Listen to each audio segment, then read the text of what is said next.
Madam విన్నారు కదండి సంధ్య గారు చెప్పినటువంటి వాళ్ళ సిచ్యువేషన్ అంతా కూడా. మీరేమంటారు? సంధ్య గారు థ్యాంక్స్ అమ్మా. మీరు మమ్మల్ని నమ్ముకొని ఈ స్టేజ్ మీదకి వచ్చారు. ఎందుకంటే మేము ఈ స్టేజ్ మీద మీకు ఎంత న్యాయం చేస్తామో తెలియదు. ఎందుకంటే మీరు తీసుకునే నిర్ణయాల మీద పర్ఫెక్ట్ నిర్ణయం ఉన్నప్పుడు మేము 100% అది సైకలాజికల్గా కానీ లీగల్గా కానీ ఫ్రీ సర్వీస్లు ఇవ్వడానికి మేము దిగిపోతాం. ఎంత దూరం అన్నా వెళ్తాం, ఎవరన్నా మమ్మల్ని నమ్ముకొని మా స్టేజ్కి వచ్చారు అంటే. కానీ మీ దగ్గర నిర్ణయాలు పర్ఫెక్ట్గా లేవు. దానివల్ల పర్ఫెక్ట్ నిర్ణయం తీసుకోవడానికి మీకు కొంత టైం ఇస్తాం. మా వరకు మాకున్న సీనియారిటీకి పర్ఫెక్ట్ నిర్ణయాలు ఏంటి అనేది చెప్తాం నాన్న. మీరు కొంచెం రిలాక్స్గా కూల్గా వినండి. మీకు ఫస్ట్ థ్యాంక్స్ ఎందుకు చెప్పాను అంటే, చాలా పెద్ద లీగల్ పాయింట్స్ని సమాజానికి మీ కేసు ద్వారా మేము చెప్పగలుగుతాం. చాలా చిన్న అమౌంట్, ఒక 4 lakhs అమౌంట్ ఈ రోజున ఒక కుటుంబాన్ని రోడ్డు మీద వేసింది. ఒక అమ్మాయిని సైకలాజికల్ డిప్రెషన్లోకి తీసుకెళ్ళింది. 2 చిన్న పసిపిల్లలు, అంటే 15 years 2013లో ఒక పాప పుట్టింది, 15లో ఒక పాప పుట్టింది. అంటే నువ్వు వదిలేసే టైంకి ఒక పాపకి 5 years, ఒక పాపకి 2.5 3 years. అంత పసిపిల్లల్ని ఒక పసిపిల్ల వదిలేసి రావాల్సి వచ్చింది. మాక్సిమం ఈ రోజున ఒక అమ్మాయి మ్యారేజ్ అంటే 27 25 తర్వాత చేసుకుంటున్నారు, కెరియర్లో సెటిల్ అయ్యి. నీ పొజిషన్ అది కాదు. సో ఇప్పుడు అది మా వ్యూవర్స్కి చెప్పడానికి మీరు ఒక అవకాశాన్ని ఇచ్చారు నాన్న. నీలాగా కొన్ని లక్షల మంది, మీ అమ్మగారిలాగా కొన్ని కోట్ల మంది బయట సఫర్ అవుతున్నారు. ఇలా అవ్వకండి అమ్మా, ఇలాంటి సీన్ అంటూ వస్తే ఏం జాగ్రత్త పడాలో మీ తరపు నుంచి మేము జనాలకి చెప్తాం. ఓకేనా? 2 నిర్ణయాలు రాంగ్ అని చెప్పా. ఏంటి నిర్ణయాలు రాంగ్? ఫస్ట్ నిర్ణయం, ఒక మైనర్ అమ్మాయి స్కూల్కి వెళుతుంటే గుడ్ టచ్ బ్యాడ్ టచ్ గురించి అవేర్నెస్ 15 to 20 years బ్యాక్ వచ్చింది. కానీ ఈ అమ్మాయి అది ఫేస్ చేసిన టైము మ్యాక్సిమం 12 years బ్యాక్.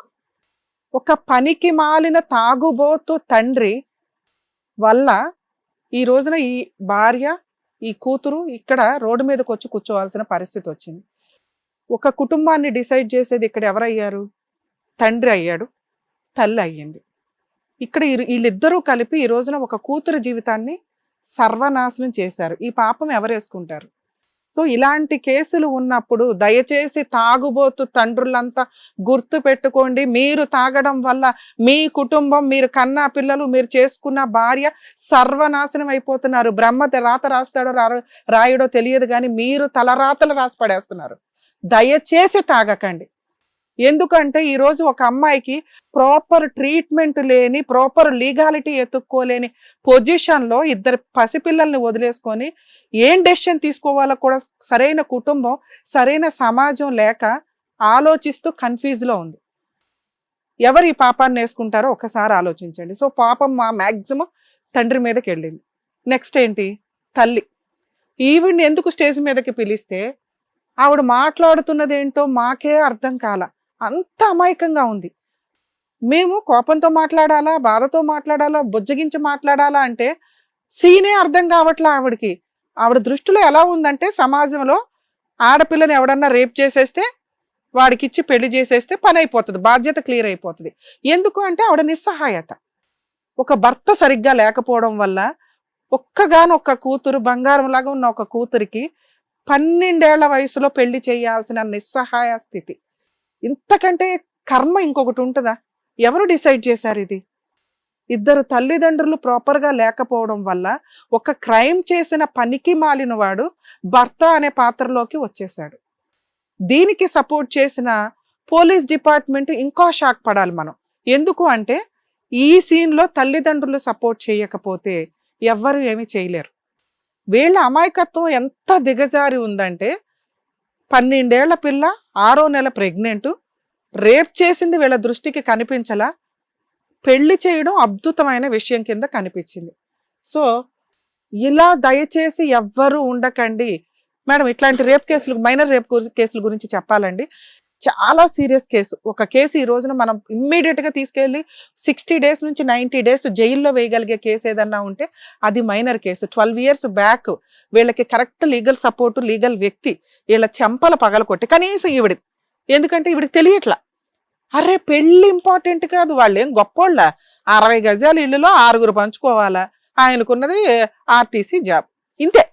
ఈ 2 చూసి అంటే ఒక చిన్న జీవితం, ఒక వ్యక్తి అలా వెళ్ళి ఖర్చు పెట్టే ఒక 4 lakhs ఈ అమ్మాయి జీవితాన్ని ఈ రోజున ఈవిడికి పుట్టిన 2 పిల్లల జీవితాన్ని రోడ్డు మీద కూర్చోపెట్టినంత, అంటే ప్రతి రూపాయి వాల్యూ అండి. మనకి ఆఫ్టర్ ఆల్ అనిపించవచ్చు, కొంతమంది ₹1,00,000కి సూసైడ్లు చేసుకున్న వాళ్ళు ఉన్నారు అప్పులు కట్టలేక. ప్రతి రూపాయి వేస్ట్ ఖర్చుకు వెళ్లకుండా కుటుంబం కోసం ఆలోచించండి, తాగుళ్ళకి డ్రగ్స్కో ఇంకొక దానికో కాదు అని మన వ్యూయర్స్కి నీ తరపు నుంచి చెప్తున్నాను నాన్న. ఎందుకంటే మీరు ఎక్స్పెక్ట్ చేసింది డబ్బు డబ్బు డబ్బు డబ్బు కోసం పెళ్లి చేసుకుంది, ఇక్కడ అది లేనే లేదు. 60 గజాలు ఇల్లు ఎంత వాల్యూ చేస్తుంది అనుకుంటున్నావు నువ్వు? తిప్పి కొడితే ఒక 20 లక్షలు, అది ఎంతమంది పంచుకోవాలో తెలుసా? మీ మామగారు, మీ అత్తగారు, మీ ఆయన, మీ మరిది, మీ ఆడబడుచు, అంటే ఒక్కొక్కరికి 4 లక్షలు. ఇంతోటి 4 లక్షలకి నీకు ఒక ముద్ర వేశారు, డబ్బు కోసమే పెళ్లి చేసుకుంది అని. నువ్వు డబ్బు కోసం పెళ్లి చేసుకోవాలా? మీ అమ్మా నాన్న నిస్సహాయత వల్ల, కరెక్ట్ నిర్ణయం తీసుకోకపోవడం వల్ల పెళ్లి చేసుకున్నావు. నీకు అర్థం అవుతుందా? ఫస్ట్ నిర్ణయం ఫెయిల్ అయ్యింది నా దృష్టిలో అక్కడ. ఆ రోజు కనుక మీరు కేసు ఫైల్ చేసి ఉంటే, నువ్వన్నా ఇల్లు ఏదైతే ఉందో మొత్తం 60 గజాలు నీకు అలా కాళ్ళ దగ్గర పెట్టాల్సిన పరిస్థితి. ఎందుకంటే ఒక మైనర్ అమ్మాయి తెలిసి వెళ్ళినా, తెలియక వెళ్ళినా, ఇష్టపడి వెళ్ళినా ఆ అమ్మాయిని ఫిజికల్గా వాడుకుంటే క్రైమ్. ఫిజికల్గా అమ్మాయి ఇష్టపడే పడుకున్నా రేప్ కింద లెక్క. అర్థం అవుతుందా? దయచేసి ఇది తెలుసుకోండి. ఆ కేసు వేయాలి, వాడికి కొంత పనిష్మెంట్ పడాలి. పడి ఉన్న తర్వాత మీరు ఏ డెసిషన్ తీసుకుంటారనేది మీ ఇష్టం. 90% కేసుల్లో మేడం ఒకప్పుడు జమీందారు పిల్లలని కానీ, పెద్ద పెద్ద వాళ్ళ కుటుంబాలకు సంబంధించిన పిల్లలు ఇలా తక్కువ వాళ్ళని కానీ, పని వాళ్ళని కానీ, ఎవరినన్నా కొలీగ్స్ని కానీ, జాబ్ చేసే ఎవరినన్నా అలా రేప్ చేసేసేయడం, కోర్టులో పోలీస్ స్టేషన్ దాకా వెళ్ళగానే పెద్ద పెద్ద విఐపీలు అంతా కూర్చొని డబ్బు ఇచ్చి సెటిల్ చేయడం, భయపెట్టి సెటిల్ చేయడం, లేకపోతే ఫైనల్ పెళ్లి చేసేసుకుంటాం. పెళ్లి చేసుకున్నంత మాత్రాన ఎప్పుడైతే కంప్లైంట్ పెట్టి ఎఫ్ఐఆర్ అవుతుందో అసలు ఈ కేసుకి సెటిల్మెంటే లేదు. ఒక్కసారి ఎఫ్ఐఆర్ అయిపోయి ఉంటే వాళ్ళని ఒక ఆట ఆడిచ్చేసేవాళ్ళు వీళ్ళు. ఆ రోజున వీళ్ళకి ఆ అవగాహన ఉండుంటే ఈ రోజున ఆ పిల్ల ఆ ప్రెగ్నెన్సీలు ఉండేవి కాదు, ఆ చదువుకోవాల్సిన చదువు కంప్లీట్ అయిపోయేది. వాళ్ళ దగ్గర ఉన్న ఆ పావల 10 పైసలు కోట్ల ఖర్చులకి సరిపోయేవి. నీ జీవితం సర్వనాశనం చేసిన వ్యక్తికి మీరు ఆ పనిష్మెంట్ ఇచ్చి ఉండాల్సింది. అక్కడ ఆ నిర్ణయం తప్పింది. దానివల్ల బేసిక్ నాలెడ్జ్ ఒక స్త్రీకి, మీ అమ్మగారు నర్సు, ఆవిడ అరే నాన్న ఇంత చిన్నపిల్లవి ప్రెగ్నెన్సీ ఉంచుకోకూడదు, ఓకే డాక్టర్స్ ఉంచేశారు, డెలివరీయే నీకు నార్మల్ డెలివరీ అంటే ఎంత నరకం పడ్డావో. ఫిజికల్గా బాడీ సెట్టే కాదు డెలివరీస్కి, అందుకే 16, 18 అని అట్లా పెంచుకుంటూ వచ్చారు మనకి. ఒకప్పుడు 11 ఏళ్ళకి చేసుకున్నారు, అప్పుడు జనరేషన్లు వేరు ఇప్పుడు వేరు. అర్థమవుతుందా? సో అట్లీస్ట్ 18 అయితే బ్రెయిన్ ఫిజిక్ రెడీ అవుతుంది అని మ్యారేజ్ టైం అప్పటికి పెట్టారు. సో ఆ టైంలో అన్నా మీ అమ్మ చెప్పాలి, నాన్న నీకు 18 ఏళ్ళన్నా నిండేదాకా ఇంకో ప్రెగ్నెన్సీ తెచ్చుకోకు. అప్పటికి నీకు కొంత తెలిసింది ఫిజికల్ రిలేషన్ అంటే ఏంటి, సెక్స్ అంటే ఏంటి, ప్రెగ్నెన్సీ ఏంటి. ఫస్ట్ డెలివరీకి నరకం పడ్డావు, ఆ నరకాన్ని 2 yearsకి మళ్ళీ ఫేస్ చేస్తావా? నువ్వు బతకడమే ఎక్కువ తల్లి. నీకు అర్థమవుతుందా? మీ అమ్మకంటే జ్ఞానం లేదు, నీ పక్కన చెప్పేవాళ్ళు లేరు. నీ మీద వేసిన ఇంకో ముద్ర ఏంటో తెలుసా? ఈ అమ్మాయే ఒళ్ళు కొవ్వెక్కెళ్ళింది, ఈ అమ్మాయే కనీసం ఇంటికొచ్చి చెప్పల. సో ఇవన్నీ కూడా ఎప్పుడు ఒక నిస్సహాయ స్థితిలో ఉన్న ఒక స్త్రీని అనటానికే సమాజం రెడీ అవుతుంది. అట్లాంటి చెత్త సమాజం గురించి మీరు ఆలోచించాల్సిన పనిలే. ఎందుకంటే మీకు తెలియదు, మీరు నిజంగానే వెళ్ళి ఉన్నా కూడా 100% లీగల్ సపోర్ట్ మీకే ఉంది. అది మిస్ అయిపోయారంటున్నా. నువ్వే వెళ్ళావు, అవును. అయితే ఏంటి, వాడు 28 years వాడుగా అప్పటికి, నీకంటే దగ్గర 15-16 ఏళ్ళు పెద్దోడు. అలాంటి వ్యక్తి బీభత్సమైన క్రైమ్ చేసినట్టు లెక్క నాన్న. ఒక్క మ్యారేజ్ అనే ఒక్క సిస్టమ్ తోటి అలా వదిలిపడేశారు. ఈ రోజున 2 కొమ్ములు వేసుకొని తిరిగారు. ఎవరికి? మీ మామగారికి చూసి. ఏమొచ్చి ఉంటుంది ఆయనకి శాలరీ? 15,000, 20,000 ఆర్టీసీ. అవునా? అదేదో పెద్ద ఉద్యోగం, 60 గజాలది ఏదో పెద్దది అని మీ ఫీలింగ్. అంటే మీరు ఫైనాన్షియల్గా ఎంత డౌన్ ఉన్నారో మీకు అర్థమైందా? ఎందువల్ల తెలుసా? మీ నాన్న వల్ల. మీరు ఒక చిన్న 10 లక్షలు కూడా లేని ఒక ఇంటిని మీరు ఆస్తి ఆస్తి అని ఫీల్ అయ్యారంటే ఓన్లీ మీ అమ్మ సంపాదించే దాంతోనే, ఆ 10,000 ఆ 8,000తోనే మీ ఇల్లు గడుస్తున్నట్టు లెక్క ఆ రోజుల్లో. దాన్ని బట్టి మీ దృష్టిలో ఒక సొంత ఇల్లు ఉంది, పిల్లకు ఒక గూడు ఉంటుంది, ఒక కుటుంబంలో గవర్నమెంట్ జాబ్ చేస్తున్నా మాంగారు ఉన్నారు, ఆ మాత్రం పిల్లకి తిండి పెట్టలేకపోతాడా? కొడుకుని ఏదో జాబ్ చేయించుకోపోతారా?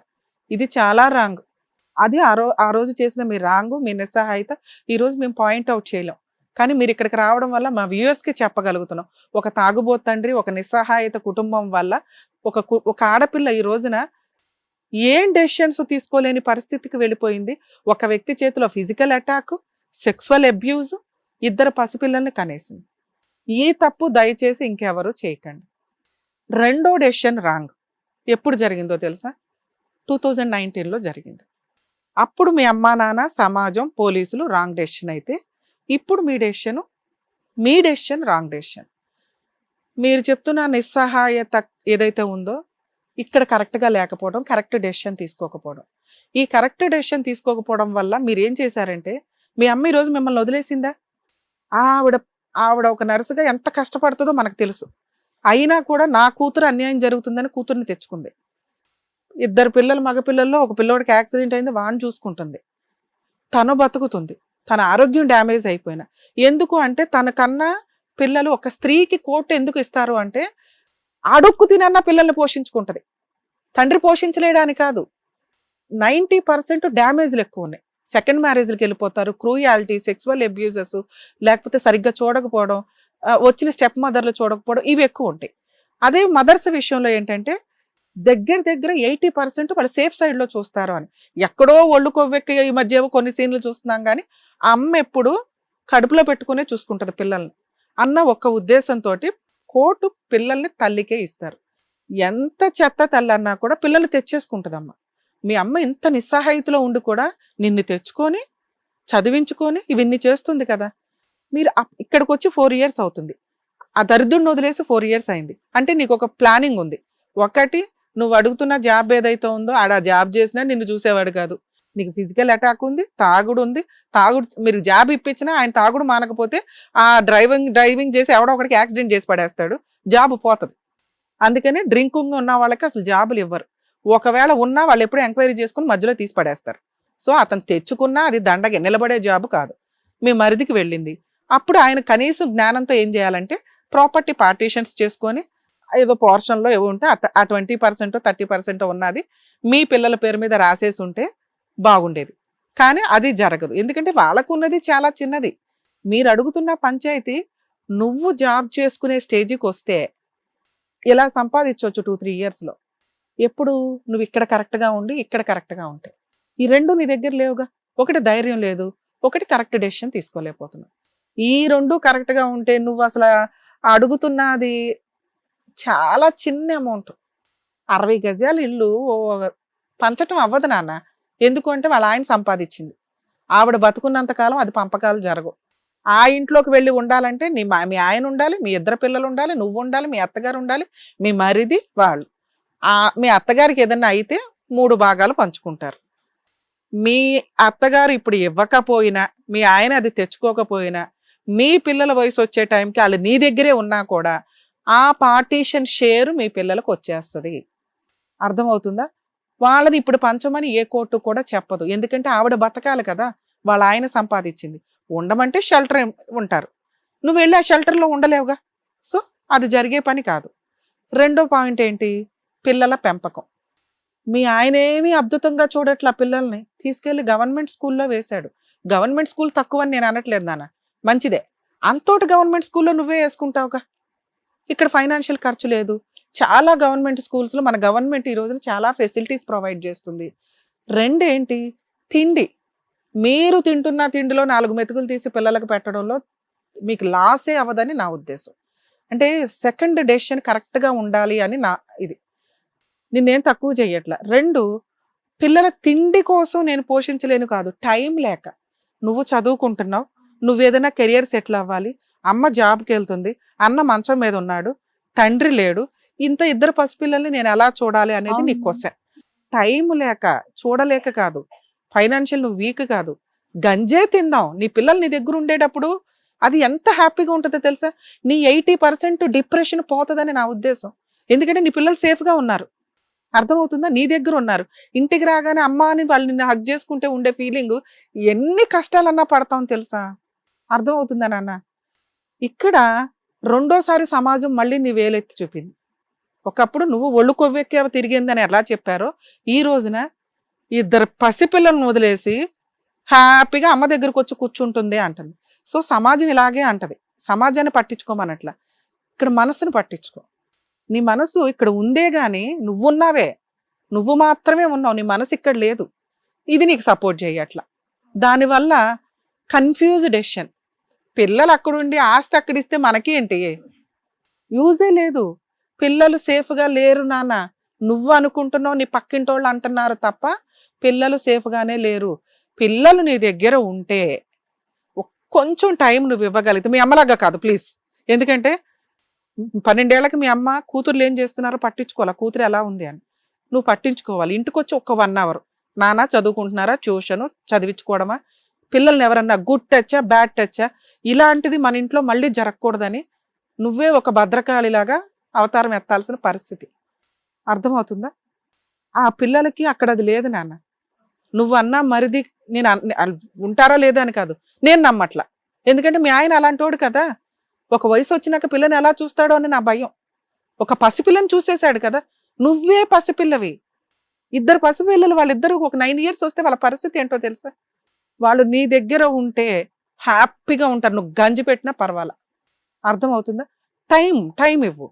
ప్రైవేట్గా చదువుకోవచ్చు, ప్రైవేట్ జాబ్స్కి వెళ్ళచ్చు, మంచి జాబే వస్తుంది. నువ్వు తలుచుకుంటే ఈ ప్రాబ్లమ్స్ అన్నీ సాల్వ్. నువ్వు తలుచుకోవట్లా, నువ్వు నిస్సహాయత ఫీల్ అవుతున్నావు, నీకు మోరల్ సపోర్ట్ లేదు. మోరల్ సపోర్ట్ ఎవరు ఇవ్వాలంటే మీ అమ్మ. మీ అమ్మకి ఆవిడకి అసలు ఆ తెలివితేటలే లేవు. అసలు ఆవిడని నేను ఇంత మాట అనలేను. ఎందుకంటే ఆవిడ పిల్లల్నే కాపాడుకోలే, ఇంకా నీ పిల్లల్ని ఎక్కడ కాపాడుకుంటుంది? అర్థమవుతుంది? ఇప్పుడు నీకు 3 పిల్లలు, 2 నీ పసిపిల్లలు, ఇంకొకళ్ళు మీ అమ్మ. అర్థమవుతుందా? ఎందుకంటే ఆవిడ అంత అమాయకురాలు. నువ్వు కరెక్ట్గా ఉండి, నువ్వు ఇంటికి ఒక మగాడు అనుకొని కరెక్ట్ డెసిషన్స్ తీసుకుంటే 3 బతికేస్తారు నాన్న. అర్థమవుతుందా? ఇంతకంటే హీనమైన స్థితిలో లేడీస్ని చాలా మందిని మేము కోర్టుల్లో చూస్తూ ఉంటాం. మీరు కరెక్ట్ డెసిషన్ తీసుకుంటే మేమేం సపోర్ట్ చేయగలం అనేది 100% చేస్తాం. Next legal proceedings. రెండోసారి నువ్వు కరెక్ట్ డెసిషన్ ఎందుకు తీసుకోవాలంటున్నానంటే, పిల్లలు నీ దగ్గర ఉంటే అసలు విజిటేషన్ రైట్స్ వాడిని అడిగేది ఏంటి? అర్థమవుతుందా? బాబు విజిటేషన్ రైట్స్ ఇవ్వని నువ్వు కోర్టులో కేసు వేసుకుంటే అసలు కస్టడీయే ఇస్తారు, విజిటేషన్ రైట్స్ ఏంటి? ఇప్పటికిప్పుడు నువ్వు నీ పిల్లల్ని తెచ్చేసుకునే రైట్స్ నీకున్నాయి. వాళ్ళు ఏ ఆస్తి రాయరు, ఏ ఆస్తి రాయమని కోర్టు చెప్పదు. పిల్లలు ఎప్పుడైనా కానీ ఆ ఆస్తి వాళ్ళు అమ్ముతున్నారంటే మీరు పిటిషన్ వేస్తే మీ షేర్ మీకు వచ్చేస్తుంది, లేదా అలా పెద్ద మనుషులు పంచాయతీ పెట్టినా కూడా వచ్చేస్తుంది. అది మీ మామగారి ఆస్తి, అందరూ సమాన వాటాదారులే. అర్థమవుతుందా? నువ్వు పిల్లల్ని అక్కడ వదిలేసినా వాళ్ళు ఇవ్వరు. ఇచ్చే హక్కు ఉన్న రోజున మీ అత్తగారి తదనంతరం వాళ్ళు ఇవ్వకపోయినా ముక్కుపిండి వసూలు చేసుకునే రైట్స్ నీకున్నాయి. అర్థమవుతుందా? సో ఇప్పుడు మనం కావాల్సింది ఏంటి? మెయింటెనెన్స్. నువ్వు 498 వేసావా, వేయలేదా, మీకు మెయింటెనెన్స్ రాదు. అయినా మీరు ఏ జాబు చెయ్యట్లా.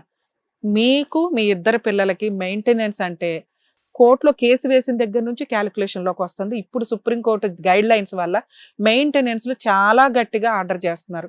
మీ అడ్వకేట్ ఎవరో ఒకసారి నాకు ఆ నెంబర్ ఇస్తే నేను మాట్లాడతానమ్మా, లీగల్గా ఏం సపోర్ట్ చేయాలో అది చేయడానికి. ఒక్కసారి మీరు ఇంటికి వెళ్ళి డెసిషన్ తీసుకోండి. పిల్లల్ని తెచ్చుకోవడం ఎలా?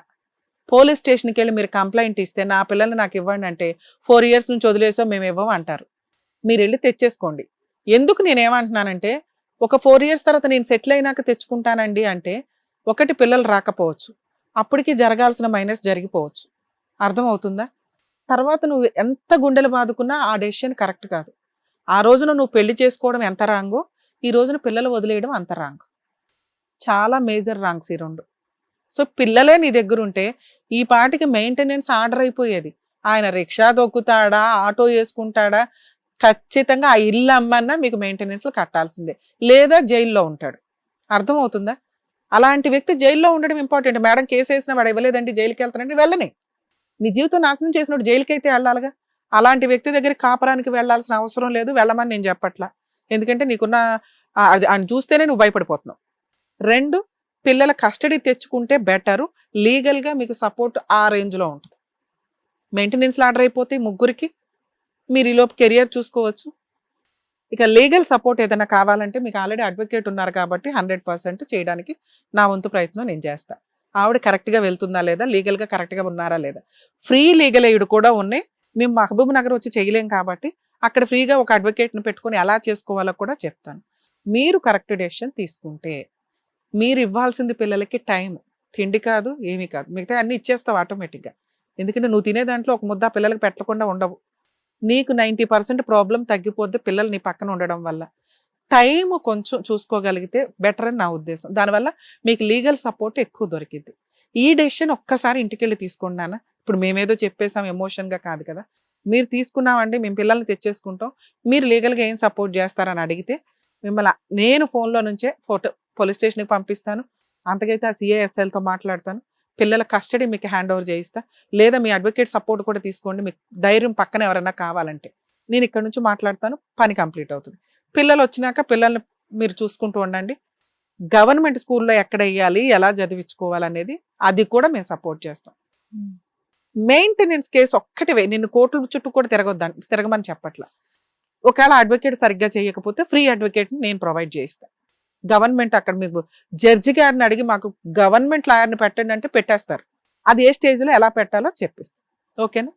నీ కరెక్ట్ డెసిషనే సెకండ్ లైఫ్, ఇద్దరు పిల్లల లైఫ్, మీ అమ్మ లైఫ్.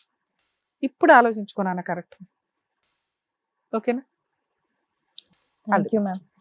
సంధ్య గారు, ఫస్ట్ ఆఫ్ ఆల్ మీ జీవితంలో మీరు చేసిన ఒక మంచి పని నేనేంటో చెప్పనా, ఈ షోకి రావటం. ఎందుకంటే నువ్వు ఇక్కడికి వచ్చిన తర్వాత నీ ప్రాబ్లమ్స్ అన్ని చెప్పుకుంటూ దానికి ఎలాంటి సొల్యూషన్ కావాలి ఏంటి అనేది కూడా నీకు తెలియట్లేదు.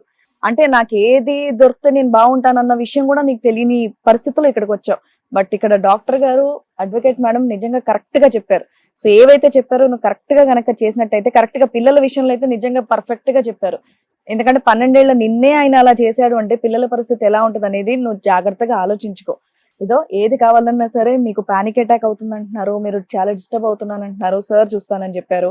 అండ్ అలాగే ఎటువంటి అడ్వకేట్ తరఫున ఎలాంటి హెల్ప్ కావాలన్నా సరే మేడం చూస్తానని చెప్పేసి అన్నారు. కాబట్టి ఇంటికి వెళ్ళి చాలా జాగ్రత్తగా ఆలోచించుకొని, నాకు తెలిసి ఇన్ని సిచ్యువేషన్స్ అయిన తర్వాత మీరు బాగా స్ట్రాంగ్ గా అయ్యారని నేను అనుకుంటున్నాను. కాబట్టి జాగ్రత్తగా ఆలోచించి డిస్కస్ చేసుకొని ఏం చేయాలని ముందడుగు వేయండి. ఇక్కడికి వచ్చాక మీకైతే సొల్యూషన్ దొరికిందని నేను అనుకుంటున్నాను. డెఫినెట్ గా ప్లీజ్ ఆలోచించి జాగ్రత్తగా అడిగేయండి. థ్యాంక్ యూ అండి. All the best. Thank you. ఆరోగ్యం జాగ్రత్తగా కాపాడుకోండి అమ్మా.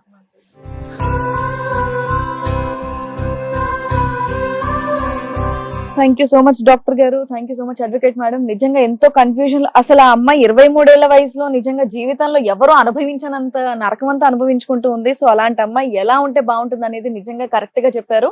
తన సిచ్యువేషన్ లో అక్కడ ముందు ఎవరైనా ఉండి ఈ ప్రోగ్రామ్ కనుక చూస్తే వాళ్ళకు కూడా సొల్యూషన్ అందిందని అనుకుంటున్నాను. సో దానికి మీ ఇద్దరికి thank you so much. Thank you. And అలాగే ఇది కథ కాదు జీవితం ఈ వేదికకు కూడా నిజంగా స్పెషల్ థ్యాంక్స్ చెప్తున్నాను. ఈ అమ్మాయి ధైర్యం చేసి అట్లీస్ట్ ఇప్పుడు వచ్చింది. రాలేని వాళ్ళు చాలా మంది ఎంతమంది ఉన్నారో, ప్లీజ్ మీకు ఏదైనా ప్రాబ్లం ఉంటే ఎవ్వరూ ఇబ్బంది పడుతూ ఉండొద్దు. వేదిక వరకు రండి, మీ ప్రాబ్లమ్స్ అనేది సాల్వ్ చేసుకోండి. లేదు రాలేమంటే అట్లీస్ట్ ఈ ఎపిసోడ్స్ చూస్తున్నా మీకు అనేది సొల్యూషన్స్ అనేవి కూడా దొరుకుతాయి. హిట్ టీవీ యాప్, ఇందులో short news, live news, entertainment shows, movies, digital magazines తో పాటు మీ జిల్లా వార్తలను కూడా ఫ్రీగా చూడొచ్చు. అంతేకాదు KG నుంచి PG వరకు విద్యార్థులకు స్కాలర్షిప్ కూడా అందిస్తున్నాం. ప్రతి వారం 10 మందికి లక్కీ డ్రా ద్వారా ఒక్కొక్కరికి 10,000 రూపాయలు అందిస్తున్నాం. ఇంకెందుకు ఆలస్యం, వెంటనే హిట్ టీవీ యాప్ ని డౌన్లోడ్ చేసుకుని ఫ్రీగా ఎంటర్టైన్మెంట్ పొందండి. Hit TV app. Hit TV app. Please download hit TV app. Hit TV యాప్ని ఫ్రీగా డౌన్లోడ్ చేసుకొని ఎంజాయ్ చేయండి. మీకు నచ్చిన ఎంటర్టైన్మెంట్ కోసం హిట్ టీవీ యాప్ ని ఫ్రీగా డౌన్లోడ్ చేసుకొని ఎంజాయ్ చేయండి. హిట్ టీవీ యాప్ని డౌన్లోడ్ చేసుకుని ఆస్వాదించండి, ఆశీర్వదించండి. ఇంతమంది సెలబ్రిటీలు హిట్ టీవీ యాప్ ని డౌన్లోడ్ చేసుకోండి అని చెప్తున్నారంటే ఎంత మంచి యాప్ ఆలోచించండి. అమెరికా అమెరికా అమెరికా అమెరికాలో చదవాలనుకునే వాళ్ళకి విశ్వసనీయమైన పేరు మన శౌర్య కన్సల్టెన్సీ. UK లో 1 year masters. UK లో 1 year masters. 2 years work permit up to 5 years visa. Contact Saurya Consultancy. Contact 89851 89851.